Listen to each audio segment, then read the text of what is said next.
After losing to Liverpool at the Emirates, Arsenal saw their five-game winning streak come to an end at the hands of that man Diogo Jota. But who were the standout performances and what are the positives to take from a not-so-positive night? Let's look at 5 things we learned from Arsenal 0, Liverpool 2.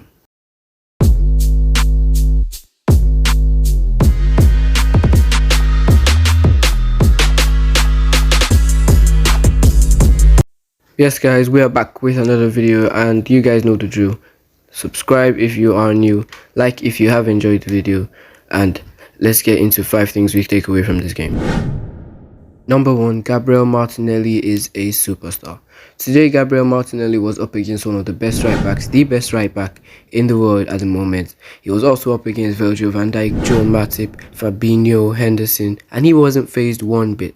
He kept dribbling, he kept running. Every time Martinelli got the ball, he wanted to do something. The nutmegs, the violations. I was starting to feel sorry for Trent Alexander-Arnold because it looked like every time Martinelli got the ball, he wanted to do something. He was always violating Trent Alexander-Arnold. And that bit where he nutmegged Jordan Henderson and put the ball in the box, once more there was nobody to attack him. Gabriel Martinelli is an absolute superstar. He was up against tough players, he kept doing his thing, he wasn't phased one bit. And this sort of explains what Jurgen Klopp meant when he said Gabriel Martinelli is the talent of the century. And hopefully this guy stays at Arsenal and develops into that superstar he has the potential to be. Number 2, 10 minutes was enough. This is just one thing you don't want to see as a football fan. Of course you're not going to control the game for 90 minutes. Of course you're not going to have all the ball. Of course you're not going to be able to play at 100% for 90 minutes. But 10 minutes was enough for Liverpool. We controlled the game throughout and there was a 10-minute period which you would expect with a team like Arsenal, where we can't control the game fully because we have such a young squad. We had a lapse of concentration for just 10 minutes and Liverpool absolutely killed the game. They created 2 clear-cut chances and scored 2 quick goals, which overall just kills the game. You could see after Jota's first goal, the whole team was demoralised, the fans were demoralised, and Liverpool ultimately took up the second and killed the game off. When you go toe-to-toe with the big boys, when you go toe-to-toe with the best in Europe, when you go toe-to-toe with the people who are killing the best teams in the world, you have to be fully concentrated. And today, I ultimately admit we were not. 10 minutes of lapsing concentration, 10 minutes of making mistakes was enough for Liverpool to absolutely put this game to bed. They themselves admitted that those 10 minutes was their most productive period of the match. 2 clear-cut chances created, 2 goals scored.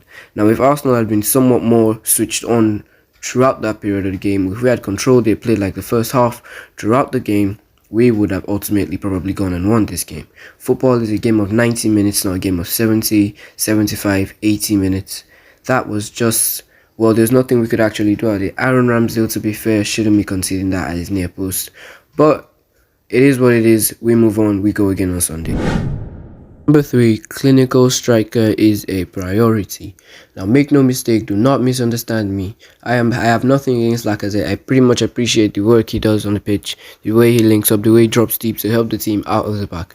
But ultimately, we deserve and need a much more clinical striker. Because the thing when you play teams like Liverpool, Man City, Bayern Munich, PSG, Barcelona, Real Madrid, you are going to be on top for some period of time and they are going to grow back into the game. Because man for man, player for player, there are many teams that are better than us. But when you have the ball, you have to do things, you have to kill the game off when you are on top. Take a look at that first half. If Arsenal had a striker like, let's probably say, Dusan Vlahovic or Robert Lewandowski, those chances we're putting in the box would have probably gone into the net. And Arsenal could have probably been 2-3-0 up at half-time.